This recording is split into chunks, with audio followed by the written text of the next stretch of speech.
Si vous êtes attentif à votre existence, vous allez vous apercevoir que la vie est constituée d'étapes, de phases, de périodes. Certaines périodes sont glorieuses, elles sont enrichissantes, motivantes, inspirantes même.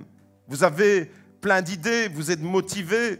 Quand vous êtes dans une phase comme celle-là, vous êtes emballé, vous êtes exalté même. Des phases positives de notre vie, vous avez des objectifs et vous les atteignez. Vous vous fixez des buts et vous les réalisez. Vous entreprenez les choses, vous êtes entreprenant dans ces phases. Vous bousculez vos habitudes, vous n'avez pas peur. Des phases où vous n'avez pas peur de vous lever tôt le matin pour entreprendre de nouveaux projets. Vous connaissez une forme de succès. Et notre vie, elle est constituée de ces phases, de ces étapes, de ces périodes. Certaines sont glorieuses, enrichissantes et motivantes. Certains appellent ces périodes de la vie les belles années ou les années fun ou le bon vieux temps, quand on était jeune, beau et mince. Ça fait longtemps pour certains comme moi. Et puis, il y a d'autres périodes. La vie n'est pas faite seulement que de ces périodes-là glorieuses, de ces périodes où on a un semblant de succès. Il y a d'autres périodes, des périodes qui sont moins agréables, des périodes difficiles, pénibles, des périodes même de sécheresse et d'aridité. La période Covid-19, la période confinement, déconfinement, qui dure maintenant depuis près de 5 mois, est nettement moins agréable. Des périodes de désert, de sécheresse, des moments où nous pouvons être démotivés. Oui, ça fait partie de notre chemin, de notre parcours, de notre vie. Nous ne sommes pas toujours au sommet de la montagne. Il y a des montagnes et il y a des vallées. Et nous devons intégrer et nous devons assumer les moments de montagne, mais nous devons également bien négocier les moments de vallée et les moments qui sont dans la vallée aussi. Des moments de découragement. Ce matin, la parole de Dieu est pour tous ceux qui ont connu l'abondance et qui l'ont perdu. Vous avez connu des moments de qualité dans votre vie, des moments où vous vous réjouissiez de ce que vous étiez en train d'expérimenter, et puis, sans même vous en apercevoir, vous avez peut-être perdu cela. Vous avez perdu ces moments d'abondance. Même d'un point de vue spirituel, Jésus a dit « Je suis venu pour donner la vie en abondance ». Vous avez goûté, vous avez vécu des expériences fortes avec Dieu. Et puis, tout doucement, vous êtes rentré dans une autre période, dans une autre saison de votre vie. Ce qu'on peut appeler un désert, un moment d'aridité, un moment de sécheresse, peut-être même un moment de découragement. Pourtant, lorsque vous regardez dans le rétroviseur de votre vie spirituelle, de votre parcours de vie chrétienne, lorsque vous regardez quelque temps en arrière, vous aviez des moments d'intimité avec Dieu, vous étiez à fond avec le Seigneur, et puis tout doucement, ces moments de découragement, cette période dans laquelle vous êtes entré, eh bien, sans même vous en apercevoir, tout doucement vous a refroidi. Vous avez perdu, vous avez connu l'abondance, mais vous l'avez perdue. Vous avez goûté au feu du premier amour, mais peut-être que ce feu du premier amour, tout doucement, la flamme a commencé à diminuer en intensité. Ce matin, la parole de Dieu est pour tous ceux qui ont tenté de réussir un projet et qui ont échoué. Pour tous ceux qui traversent un désert. Alors la Bible, voyez-vous, nous présente la trajectoire d'un homme qui est passé par toutes ces étapes que je viens d'énumérer. Cet homme avait l'abondance, mais il l'a perdue. Il a tenté de réussir un projet, mais il a échoué et il s'est retrouvé dans le désert. Je veux parler de Moïse ce matin. Moïse, l'Écriture nous dit que Moïse a vécu 120 ans, un homme rassasié de jours qui est mort sur le mont Nebo en contemplant la terre promise. 120 ans, 3 périodes de 40 années chacune. Deutéronome 34, verset 7 nous dit « Moïse était âgé de 120 ans lorsqu'il mourut. Sa vue n'était pas éteinte et sa vigueur n'avait pas disparu. » Voyez-vous, la première période dans la vie de Moïse était magistrale. Les premières 40 années, c'était la période du palais, la période du succès. Le succès, entre guillemets, sans Dieu, un succès éphémère. Pendant 40 ans, Moïse nous dit, la Bible a vécu comme un prince en Égypte. Et selon les critères de ce monde dans lequel nous vivons, rien ne lui manquait. Il avait le luxe, il avait tout qui était sous ses pieds et à portée de main. La première période de Moïse était vraiment cette période magistrale, période qui correspond dans nos vies à tout ce qu'on peut entreprendre dans le monde sans Dieu. Oui, c'est la période où on peut connaître même le succès sans Dieu. Ça peut sembler paradoxal, ça peut sembler surprenant, mais c'est comme ça. On peut connaître une forme de réussite sans se tourner vers Dieu. Vous allez me dire, mais pasteur, tu ne prêches pas l'évangile en disant ça.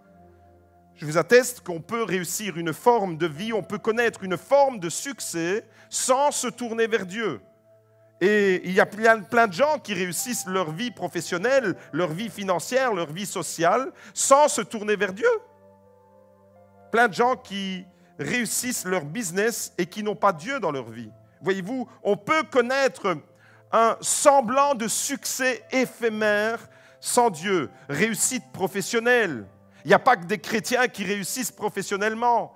On peut connaître une forme de réussite financière même, avoir un business et réussir dans le business sans que Dieu soit le centre de notre vie. Une réussite sociale.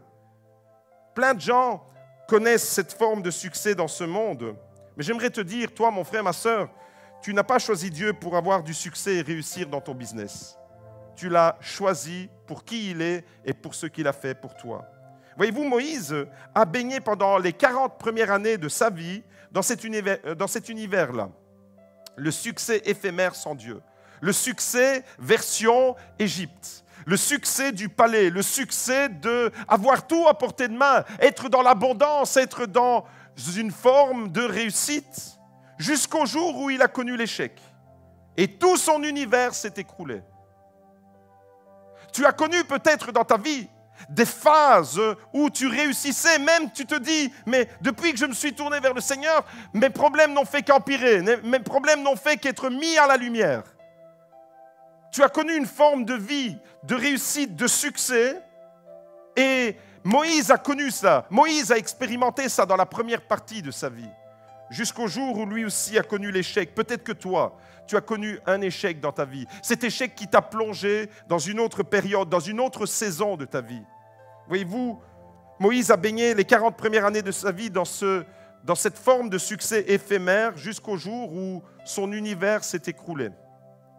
Il va commettre une erreur qui va le faire basculer. Il va commettre une erreur qui va faire basculer sa vie. Et des fois, notre vie, notre destinée ne tient qu'à une décision qu'on prend à des moments cruciaux. On prend une décision et si elle est heureuse, cette décision va nous propulser dans une destinée glorieuse. Et si cette décision qu'on a prise à un moment clé de notre existence n'est pas bonne, eh bien notre vie risque de basculer. Et c'est exactement ce qui est arrivé à Moïse. Tout allait bien, imaginez-le, il était prince en Égypte, il était à la hauteur du Pharaon. C'était la puissance mondiale numéro 1 à l'époque. Mais tout a basculé. Et la deuxième phase alors, elle va être bien plus triste. Tout a basculé le jour où Moïse a décidé de se faire justice lui-même et d'utiliser la violence. Il a tué un Égyptien. Nous découvrons cela dans le livre de l'Exode, au chapitre 2. On lit ensemble Exode chapitre 2 à partir du verset 11. En ce temps-là, Moïse, devenu grand, se rendit auprès de ses frères et porta les regards sur leurs pénibles travaux. Il vit un Égyptien qui frappait un Hébreu d'entre ses frères. Il regarda de côté et d'autre, et voyant qu'il n'y avait personne, il tua l'Égyptien et le cacha dans le sable. Il sortit le jour suivant, et voici, deux Hébreux se querellaient. Il dit à celui qui avait tort, « Pourquoi frappes-tu ton camarade ?» Et il répondit, « Qui t'a établi chef sur nous? Parles-tu pour me tuer comme tu as tué l'Égyptien ?» Moïse eut peur et dit, « Sûrement l'affaire est connue. » Le Pharaon apprit ce qui s'était passé et il chercha à tuer Moïse. Mais Moïse prit la fuite loin de Pharaon et il vint se résider dans le pays de Madian. Il s'assit près d'un puits. Près d'un puits dans le désert. C'est là qu'on retrouve Moïse. C'est l'image d'un homme fatigué, découragé, un homme avec un univers explosé maintenant. Un homme qui doit prendre la fuite, un homme qui a connu le succès, un homme qui a connu l'abondance, un homme qui a connu le succès sans Dieu. Et maintenant, une deuxième période de sa vie. Il se retrouve seul et isolé dans le désert. Un homme qui va aller là, au cœur du désert. Un homme qui a commis une erreur et qui va s'en mordre les doigts. Un homme qui est obligé de fuir maintenant. Ce n'est plus le Moïse du succès, ce n'est plus le Moïse du palais, ce n'est plus le Moïse bras droit de Pharaon, c'est le Moïse qui doit fuir devant Pharaon. C'est le Moïse qui doit maintenant se réfugier parce que sa vie est menacée. Le Moïse qui n'est plus dans le palais mais qui est dans le désert. Moïse qui, lui, était pourtant habité. Il était habitué avec plein de gens autour de lui. Maintenant, cet homme se retrouve seul et isolé. À partir de ce moment-là, c'est la deuxième période de 40 années qui commence dans sa vie. Une période donc qui va durer comme la première période, 40 ans. 3 périodes de 40 années. Pour Moïse, c'est la période redoutable du désert. Le succès sans Dieu est terminé. À tous ceux qui pensent avoir du succès dans ce monde sans se référer à Dieu, j'aimerais vous dire que tout ça est éphémère et qu'un jour tout ça va s'arrêter. Le succès sans Dieu pour Moïse s'est arrêté là, net. Le succès du palais est fini. Moïse va affronter maintenant la dure réalité du désert. Une erreur, un mauvais choix stratégique. Un désir de vengeance personnelle, un désir de se faire justice par la violence. Il tue un Égyptien, il le met dans le sable et sa vie bascule. Il se retrouve, à cause d'une erreur, dans une situation qui va durer plus de 40 ans. Mon frère, ma sœur, je ne sais pas quels sont les choix que tu as faits dans ta vie, mais peut-être que tu as commis toi aussi une erreur. Une erreur dans ta vie, une erreur dans ton couple, une erreur peut-être de choix stratégique, une erreur par rapport à Dieu, par rapport au ministère, par rapport peut-être à ton emploi. Et tu as embarqué non seulement toi-même, mais ta famille dans ce désert. Et peut-être que tu te retrouves aujourd'hui dans un désert et tu te dis, mais pourquoi ai-je pris cette décision à ce moment-là? J'ai fait un choix et j'aurais peut-être jamais dû faire ce choix. Une erreur de choix, de priorité mal placée, une erreur stratégique d'importance. Tu as mal calculé un coup peut-être. Tu as pris une mauvaise décision à un moment donné dans ton parcours et tu as peut-être signé un mauvais contrat. Et toi aussi, comme Moïse, tu te retrouves dans le désert. Alors si vous avez lu attentivement avec moi cette parole, vous avez probablement remarqué que Moïse est parti d'une bonne intention, il voulait faire justice. Mais il a quand même commis une faute qui a fait basculer toute sa vie. Des fois, on peut vouloir bien faire et malheureusement, on fait mal. Les bonnes intentions de Moïse ne suffisent pas à ce moment-là. Et des fois, nous sommes animés de bonnes intentions. Mais les bonnes intentions ne sont pas suffisantes. Des fois, les bonnes intentions nous conduisent malgré tout à des erreurs et nous amènent sur le chemin du désert. Des erreurs qu'on paye cash. Moïse a dû payer cash son erreur. Une erreur, un Égyptien tué, enterré, ensuite il veut faire le justicier entre les deux Hébreux et sa vie bascule. Il paye cash, il se retrouve dans le désert. Un désert, et quand on se retrouve dans ce désert, on ne comprend plus, on ne comprend pas. On ne comprend pas ce qui nous arrive et des fois, il y a des moments comme ça où on a du mal à comprendre pourquoi on se retrouve dans le désert. Et il faut seulement le temps que Dieu nous parle, le temps que Dieu révèle la raison principale qui nous a amenés à connaître ce désert. On se retrouve dans ce désert, on ne comprend pas, on est bousculé, on est peut-être par terre. Et peut-être qu'il y a des hommes et des femmes ce matin qui se retrouvent par terre. La vie nous a mis par terre. Peut-être que le Covid-19 a mis votre entreprise par terre. Peut-être que cette pandémie qui touche la planète entière, et on parle de confinement, de déconfinement et de reconfinement, et on ne sait pas où tout ça va encore aller. On a de l'espoir, mais on voit des pays qui commencent à se reconfiner. Et peut-être que ton entreprise a été touchée pendant cette crise du Covid-19. Peut-être que ta santé a été touchée, peut-être que tu en as encore les séquelles de ce que le coronavirus a provoqué en toi. Et tout doucement, l'absence de vie d'église, l'isolement a fait en sorte que tu te retrouves dans un désert. Et cette communion que tu avais avec Dieu, et peut-être que tu es en train de la perdre. La vie t'a peut-être mis par terre. Et en particulier, je reçois beaucoup de témoignages de personnes qui me disent « Je ne sais plus comment faire pendant cette période ». Il n'y a pas que des personnes qui ont bien vécu ce temps de confinement. Il y a aussi beaucoup de personnes qui sont en souffrance, beaucoup de personnes qui sont en train de s'enfoncer dans un désert. Et c'est pour vous que le Seigneur a mis un message sur mon cœur ce matin. Mais la bonne nouvelle ce matin, même si on se retrouve dans un désert parce qu'on a fait un mauvais choix, un mauvais calcul, une mauvaise décision, même si on a connu dans le passé des temps d'abondance et que maintenant on est dans le temps de la sécheresse, la bonne nouvelle c'est que le désert c'est le brisement, mais dans le désert, Dieu fixe un rendez-vous à Moïse. Dans le désert, dans ton désert, mon frère, ma sœur, Dieu te fixe un rendez-vous. Et ça, c'est la bonne nouvelle. C'est que Dieu n'a jamais perdu son regard. Dieu n'a jamais perdu Moïse du regard. Il sait où Moïse se trouve lorsqu'il est près de ce puits, fatigué, à bout de force. Et peut-être que toi, en ce moment, tu es là, à côté d'un puits où tu essayes de t'abreuver, tu essayes de survivre dans ce désert. Et c'est là que Dieu va le chercher. Dans le désert, Dieu te fixe un rendez-vous. Aujourd'hui, le thème de mon message, c'est comment sortir du désert. Comment ne pas rester dans ce désert? Comment faire pour sortir, trouver une issue à ce désert? Voyez-vous, pour beaucoup de personnes, la période que nous venons de traverser depuis plus de 4 mois ressemble à ce désert que je viens de décrire. Alors comment sortir et rebondir après le désert du confinement? Comment sortir du désert spirituel peut-être dans lequel vous vous trouvez? Parce que vous n'arrivez plus à développer une vie spirituelle, parce qu'il vous manque des repères, parce qu'il vous manque la vie d'église, parce qu'il vous manque la communion fraternelle, parce que le vivre ensemble de l'église, de la communion chrétienne, vous manque et spirituellement vous êtes en perte de vitesse. Comment sortir de ce désert? Si vous traversez un désert en ce moment, eh bien je veux vous encourager ce matin de la part de Dieu. J'aimerais vous dire que dans le désert, il y a toujours un pivot et des moments clés pour en sortir. Et ça, c'est important.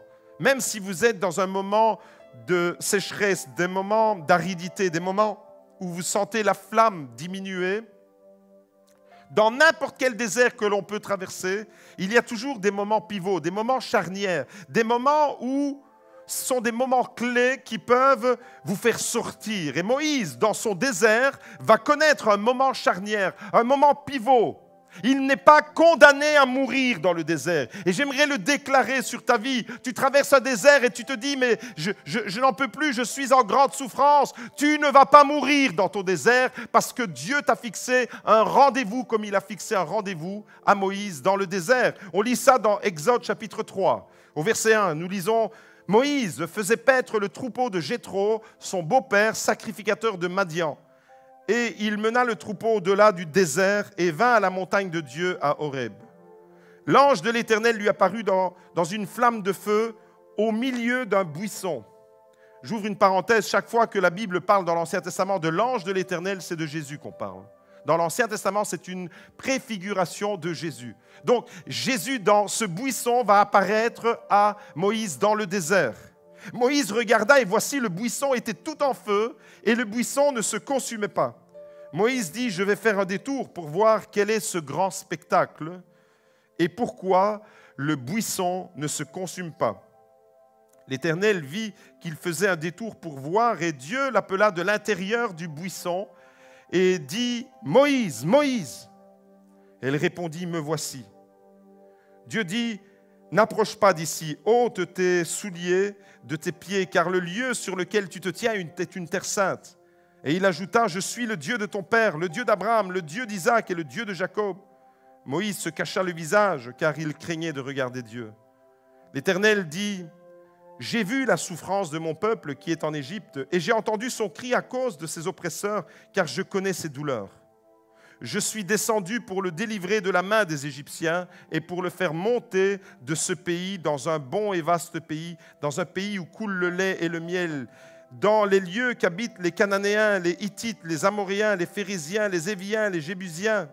Maintenant, le cri des Israélites est venu jusqu'à moi et j'ai vu l'oppression que leur font souffrir les Égyptiens. Maintenant, va, je t'enverrai auprès de Pharaon et tu feras sortir d'Égypte mon peuple, les Israélites. Amen. Mon frère, ma sœur, quand tu es dans le désert, tu n'es pas loin du buisson que Dieu va allumer pour toi. Il y a un buisson dans le désert. Cherche ton buisson. Voilà la clé de tout. Dans ton désert, Dieu va allumer un buisson. Cherche-le, ce buisson. Saisis la vision et entre dans ta nouvelle mission. C'est ce qui va faire sortir Moïse de son désert. Il va aller au buisson, il va saisir la vision et il va entrer dans une nouvelle mission. Alors, comment sortir du désert? La première chose à faire, quand tu es dans le désert, allez là où Dieu allume le feu de sa présence. Dans le désert, ce n'est pas l'aridité totale, spirituellement parlant. Toi, tu crois être dans les oubliettes. Toi, tu crois être sur un chemin où tu te sens seul. Moïse, qui était dans la première partie de sa vie, entouré de tous ces hommes d'État en Égypte, entouré de luxe dans l'abondance, il ne lui manquait rien. Les richesses, la gloire selon ce monde, le succès. Et puis tout d'un coup, une situation va faire basculer sa vie pendant 40 années dans le désert. Et pendant ces 40 années-là, il va ramer, il va se retrouver avec des troupeaux. Les parfums du palais vont céder la place à l'odeur nauséabonde des crottins de moutons et de chèvres dans le désert. Voilà le Moïse du palais qui se retrouve au fond d'un puits, là. Mais même là, Dieu va le chercher. Il allume le feu de son buisson et de sa présence. Et la première chose que tu dois faire, lorsque tu traverses un désert, c'est d'aller là où Dieu allume le feu de sa présence. Le buisson que Moïse va rencontrer, c'est le symbole de la présence de Dieu. Cherche ce buisson dans ta chambre. Pendant ce temps de désert, cherche le buisson dans ta chambre. Cherche-le dans ta Bible. Ouvre la parole de Dieu. Cherche ce buisson, le buisson ardent de la présence de Dieu. Cherche-le dans la prière. Cherche ce buisson de tout ton cœur. Voyez-vous, ce moment pour Moïse a été un pivot dans son désert. Un pivot qui a fait basculer sa destinée dans la bonne direction cette fois. Autant l'épisode, quand il tue l'Égyptien, est un moment charnière qui fait basculer le reste de la vie de Moïse dans le désert, autant maintenant, le rendez-vous que Dieu lui fixe dans le désert, et plus précisément au buisson, va devenir un moment pivot, un moment charnière. Et c'est à partir de là que tout va basculer pour Moïse. Mon frère, ma sœur, tu es découragé, cherche ton buisson.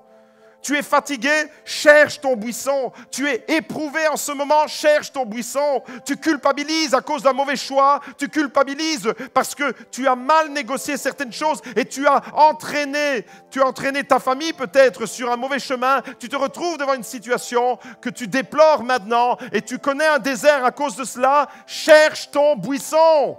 Voilà la clé. Ce matin, je résume mon message en un mot, en une phrase. Cherche ton buisson dans ton désert. Voilà ce qui va te faire sortir du désert. Le buisson de la présence de Dieu. Mon frère, ma sœur, ne t'arrête pas. Va là où Dieu allume son feu. Le feu de sa présence. Ce buisson était en feu, mais il ne se consumait pas. Le feu de la présence de Dieu dans le désert, tu peux encore le trouver. Quand tu es dans ce désert, au lieu de te lamenter comme font beaucoup de gens, cherche le buisson. Au lieu de dire, mais pourquoi je suis dans le désert? Pourquoi c'est toujours sur moi que ça tombe? Pourquoi le désert se prolonge? Pourquoi on me fixe une date et puis la date, vous savez de quoi je parle?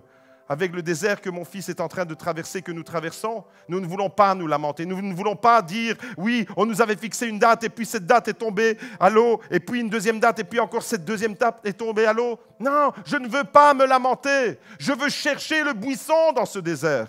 Le buisson de la présence de Dieu, c'est ce qui a fait toute la différence. Voyez-vous, avec le buisson, avant le buisson, on n'a pas de vision. Moïse était là, il se contentait simplement de garder des moutons dans un désert. On n'a pas de vision, on n'a pas d'orientation, on n'a pas d'ambition non plus, on n'a pas de mission, on vivote. Là, avant le buisson, Moïse vivotait dans le désert. Avant le buisson, Moïse tournait en rond dans le désert. C'est le buisson qui a fait tout basculer de façon positive. Vous comprenez pourquoi ce moment-là, c'est un moment pivot, un moment charnière, un moment de basculement positif. Dans ton désert, aujourd'hui, tu peux vivre ce rendez-vous au buisson de la présence de Dieu. Et tu peux sortir déjà spirituellement de ton désert. Avant le buisson, pas de vision, pas d'orientation, pas d'ambition, pas de mission. Tu te laisses aller. comme une barque à la dérive qui est emportée par les courants marins. Mais avec le buisson, il y a une nouvelle vision qui s'offre à Moïse. Il y a une vision qui lui est révélée de la part de Dieu. Et Moïse va faire un détour pour voir, pour s'intéresser à cette vision.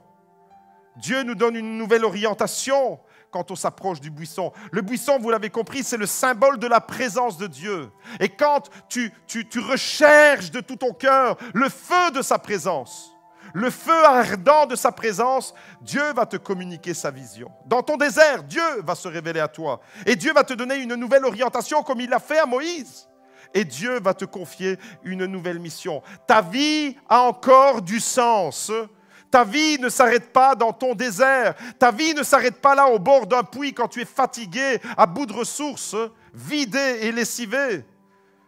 La première chose à faire, c'est d'aller là où Dieu allume le feu de sa présence dans le buisson. La deuxième chose à faire quand tu es dans le désert, c'est de ne pas t'arrêter. Ne t'arrête pas, avance dans la vision. Avance dans la vision, ne t'arrête pas. Vous savez, il y a quelque chose, je ne sais pas si vous qui m'écoutez, vous avez déjà visité des déserts. Chaque année, on a l'habitude, sauf cette année, de visiter avec notre église Israël et on visite plusieurs déserts, notamment le désert de Judée, le désert du Negev. Une chose est certaine, c'est que si on est en difficulté et qu'on s'arrête dans le désert, on risque de le payer cash.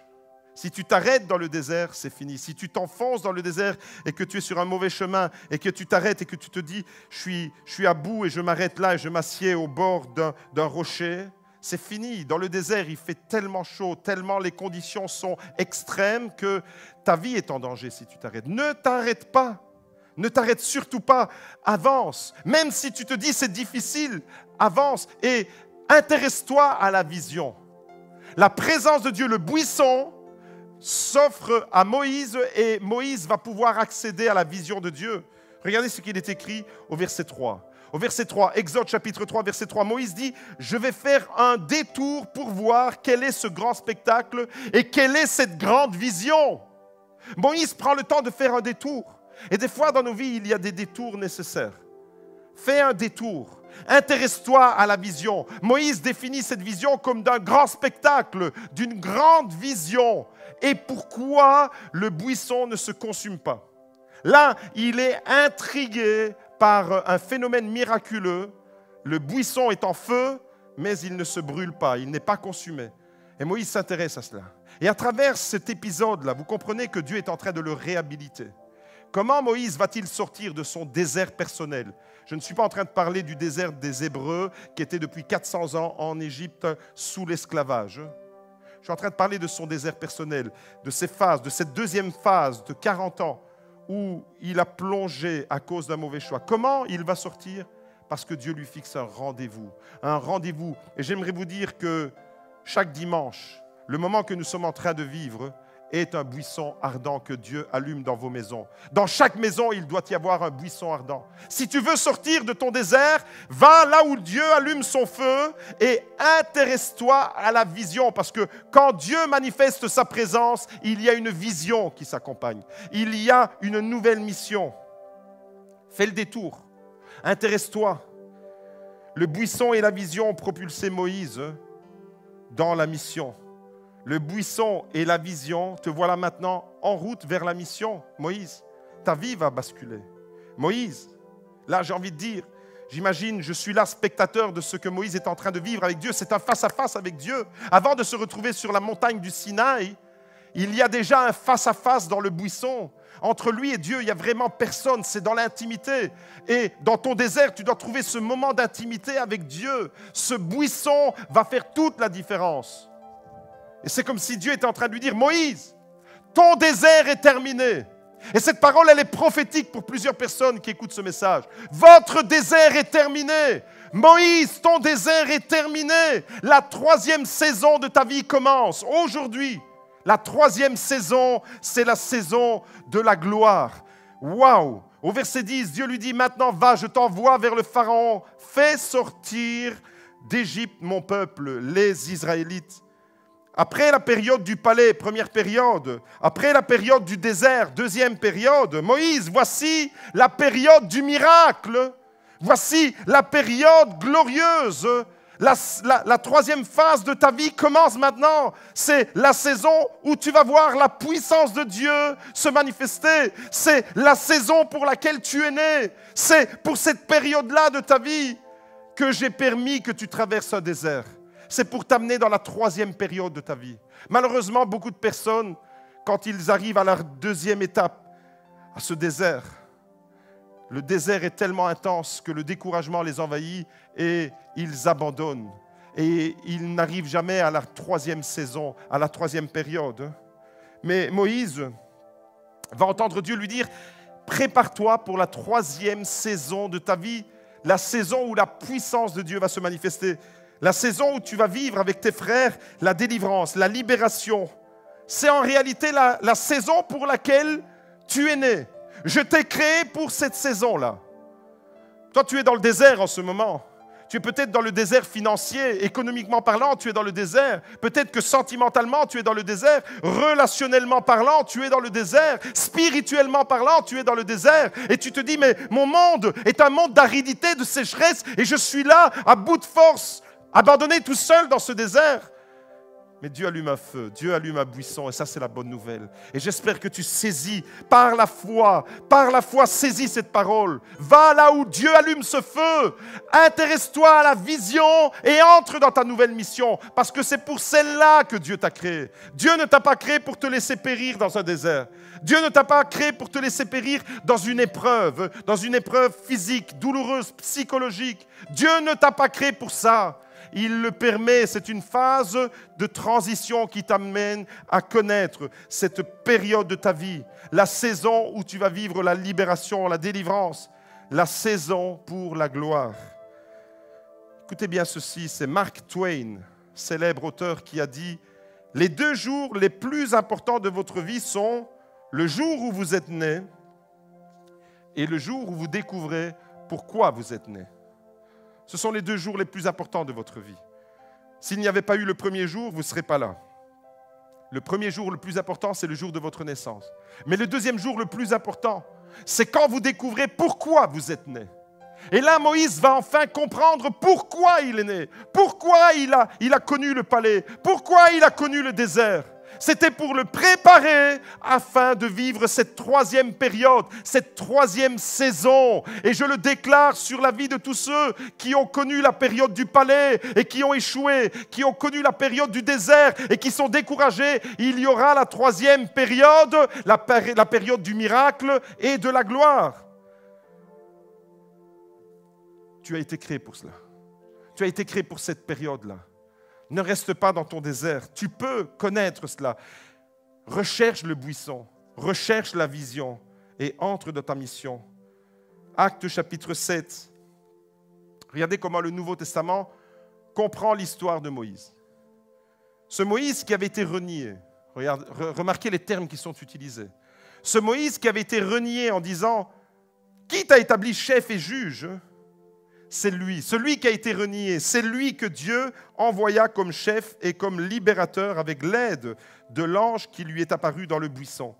C'est lui qui les fit sortir d'Égypte en opérant des prodiges, des miracles au pays d'Égypte, à la mer Rouge et au désert pendant 40 ans. Glorieuse destinée, n'est-ce pas? Voilà ce Moïse-là, celui qui a été renié. Regardez, il a été renié, rejeté par les hommes, mais choisi et envoyé par Dieu. Et quand tu te sens rejeté, renié par les hommes, intérieurement, émotionnellement, psychologiquement, il y a un désert qui t'envahit. Mais même si les hommes, même si ta propre famille t'a écarté, même si tes propres parents, même si autour de toi, les personnes à qui tu avais prêté ta confiance t'ont rejeté, t'ont renié, Dieu te choisit et Dieu t'envoie. C'est ce qui est arrivé avec Moïse. Celui qui avait été renié, celui qui avait été rejeté maintenant, il est choisi par Dieu pour la troisième période, pour la troisième phase, pour la troisième saison de ta vie. Je le déclare sur ta vie. Il y a une troisième saison qui commence. Mais d'abord, tu dois aller au buisson. Tu ne peux pas atteindre la troisième saison, la période du miracle, de la gloire, des prodiges, si tu ne passes pas par la période du désert. Wow. Beaucoup de gens voudraient passer du palais au miracle. Et Dieu te dit, mais non, il y a entre les deux, il y a le palais, le succès éphémère, version Égypte, il y a la phase du désert. Il y a la phase du désert que je permets dans ta vie, parce que là, je veux me révéler à toi. Là, je veux allumer un buisson. Vous avez compris aujourd'hui que Dieu veut allumer dans votre cœur, dans votre maison, dans votre couple. Dieu veut allumer dans notre église un nouveau buisson, le buisson de sa présence. Et la période de la gloire, la période des miracles, la période où, waouh, Moïse devient maintenant le libérateur, il va se manifester avec puissance aux yeux de tous les Israélites, cette période-là ne peut venir qu'après le désert. La période de la gloire vient après la période du désert. Quand Moïse a quitté l'Égypte en fuyant le Pharaon, la toute première fois, quand il s'est retrouvé dans le désert complètement paumé et perdu, il n'imaginait pas un seul instant qu'un jour, 40 ans plus tard, il allait se retrouver à nouveau en Égypte à défier le Pharaon. Ça, il ne pouvait même pas l'imaginer. Mettez-vous à la place de Moïse quand il quitte, quand il fuit, quand il cherche à sauver sa peau. Il a tué l'Égyptien, il veut faire justice entre deux Hébreux, le Pharaon veut le tuer. Il se barre, le gars. Il court dans le désert, il s'enfonce dans le désert. Et pendant 40 ans, on n'entend plus parler de lui. Et là, imaginez-vous à ce moment-là, Moïse n'a jamais, ça peut lui traverser l'idée qu'un jour, il va se retrouver devant Pharaon. Jamais. 40 ans plus tard, il ne pouvait pas imaginer, 40 ans plus tôt que 40 ans plus tard, il allait se retrouver devant Pharaon. Ça, Moïse ne l'avait jamais imaginé. Mais Dieu est le plus grand spécialiste des retournements de situation. Et Dieu, lui, l'avait bien imaginé. Et Dieu, lui, l'avait bien pensé. Comprenez alors pourquoi, en Deutéronome 34, verset 7, il nous est dit que Moïse était âgé de 120 ans lorsqu'il mourut. Sa vue n'était pas éteinte et sa vigueur n'avait pas disparu. Moïse a terminé sa vie avec l'expérience du buisson ardent dans son cœur. L'expérience du buisson qui a marqué sa vie. Il y a des expériences comme ça qu'on vit avec Dieu qui nous marquent à tout jamais au fer rouge. Pour l'apôtre Paul, cette expérience du buisson ardent s'appelle le chemin de Damas. C'est là où Jésus l'a foudroyé sur la route. C'est là où il s'est révélé. C'est là où lui aussi était dans une forme de succès religieux. Le succès de la violence. Et là, il va connaître lui aussi un désert d'ailleurs. Mais là, à Damas, sur ce chemin qui mène de Jérusalem à Damas, l'apôtre Paul va être confronté à son buisson. Moi, j'ai connu ce buisson non seulement une fois, parce que le buisson ne s'allume pas une fois seulement dans notre vie. Mais il y a des moments comme ça, des moments clés qui nous marquent à tout jamais, des moments charnières, des moments pivots, des moments où votre vie prend une orientation totalement différente. Si je n'étais pas allé sous ce chapiteau à Liège, dans une campagne d'évangélisation au mois d'août 1991, je n'aurais jamais vécu mon buisson. Je n'aurais jamais vécu ce rendez-vous où Dieu allumait un feu qui continue à m'animer pratiquement 30 ans plus tard. Waouh! Ce feu du buisson ardent, à vous de l'entretenir. Ce feu du buisson ardent, il veut l'allumer. Aujourd'hui, c'est un jour pour tous ceux qui sont dans le désert. Des buissons, vous en avez tout plein dans votre vie. Mais des buissons ardents, il faut les sélectionner. C'est-à-dire qu'il va y avoir plein de choses dans votre univers, dans votre monde, dans votre vie, dans votre parcours existentiel. Il y aura plein de choses accessoires, futiles, éphémères. Mais il y a des buissons qui valent le détour. Et c'est ce que Moïse a fait. Je vais faire un détour pour voir quel est ce grand spectacle, quelle est cette grande vision. Prends le temps de t'arrêter dans ton désert pour faire le détour, pour t'approcher de Dieu, pour t'approcher de cette vision. Il n'y a que comme ça que tu peux sortir de ton désert. Certains traversent des déserts psychologiques, ils consultent des psychologues, des psychothérapeutes de tout genre, et 4, 5, 6, 7, 8 ans, 10 ans plus tard, ils sont toujours dans leur désert. Alors, je ne suis pas en train de minimiser le travail de ces professionnels qui font ça avec beaucoup de conscience, mais je suis en train de vous dire que la seule façon véritable de sortir de votre désert, c'est d'aller au buisson de la présence du feu de Dieu. Et il n'y a que lui qui peut véritablement vous propulser dans une autre destinée. après le palais, après le désert, il y a dans ta vie, mon frère, ma sœur, toi qui écoutes ce message, il y a dans ta vie une troisième mi-temps, une troisième période, une troisième saison glorieuse que Dieu va activer si tu vas au buisson et si tu vas alimenter ton cœur dans ce feu de la présence de Dieu. Moïse est mort à l'âge de 120 ans, nous dit la Bible, et sa vue ne s'était pas éteinte et sa vigueur n'avait pas disparu.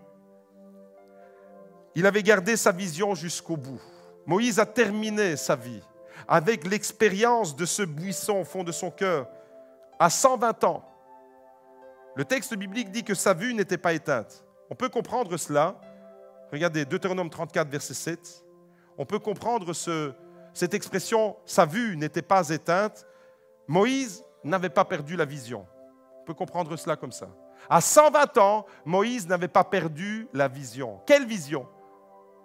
La vision au début du buisson ardent. C'est cet épisode-là qui l'a accompagné, qui l'a conditionné tout au long de sa vie, qui lui permet de sortir du désert et qui lui permet d'entrer dans une destinée glorieuse. Moïse n'a jamais oublié cette vision. Et le désert, alors, oui, a été un tournant.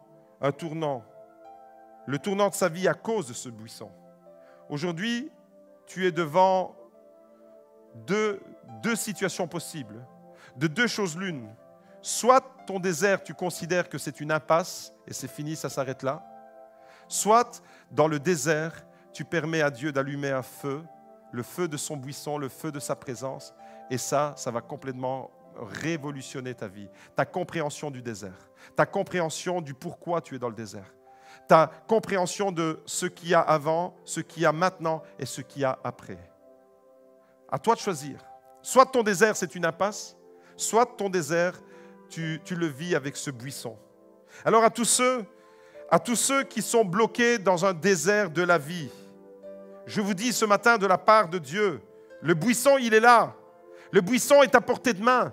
C'est pourquoi il est important, dimanche après dimanche, de vous focaliser sur ce que nous sommes en train de vivre. Ne soyez pas là dans votre maison au milieu de toutes sortes d'agitations. Vous risquez de passer à côté du buisson que Dieu veut allumer dans votre vie. Mettez le temps à part, comme Moïse. Faites ce détour pour vous intéresser à ce feu qui brûle dans ce buisson. C'est le feu de la présence de Dieu. Ce matin, j'aimerais le déclarer sur ta vie. Je ne connais pas ta vie. Je ne sais pas quels sont les chemins de souffrance, de douleur qui t'ont amené dans ce désert. Mais je ne sais une chose, c'est que le feu du buisson est allumé ce matin pour toi. Le feu de la présence de Dieu est accessible. Le feu de l'amour de Dieu est accessible. Le feu de la restauration est accessible. Le feu du pardon est allumé. Prends courage, le buisson est là dans ton désert. Je vous invite tout simplement à fermer les yeux et à prier avec moi ce matin. Prends courage, vous pouvez revenir. Prends courage, mon frère, ma sœur. Le buisson est allumé dans ton désert. Ne cherche pas des solutions ailleurs. Cherche les solutions là où elles se trouvent, dans le feu de la présence de Dieu. Découragé, recherche ton buisson. Fatigué, recherche ton buisson. Épuisé, au bout du rouleau, exténué, recherche ton buisson. Recherche le buisson ardent du feu et de la présence de Dieu. Seigneur, ce matin, je veux te prier pour tous mes frères, pour toutes mes sœurs, qui sont dans un désert de l'épreuve, un désert du découragement, un désert où cette période de confinement a été favorable pour que le désert nous engloutisse d'une certaine manière. Et sans même nous en apercevoir, au début, Seigneur, il y avait encore de la joie et de l'enthousiasme, mais peut-être que dans le cœur de beaucoup de personnes, cette joie et cet enthousiasme initial ont cédé la place à du découragement, de la lassitude, de la fatigue émotionnelle, un manque de force, d'énergie. Seigneur, ce matin, je veux te prier pour tous mes frères, pour toutes mes sœurs qui traversent ce désert de l'épreuve. Et je te demande, Seigneur, d'aller les visiter et d'allumer ce feu, ce buisson, Seigneur, il est là. Seigneur, merci pour les buissons que tu as allumés dans ma vie, à des moments charnières, à des moments qui ont permis que ma vie bascule du bon côté. Pour Moïse, c'était dans le désert.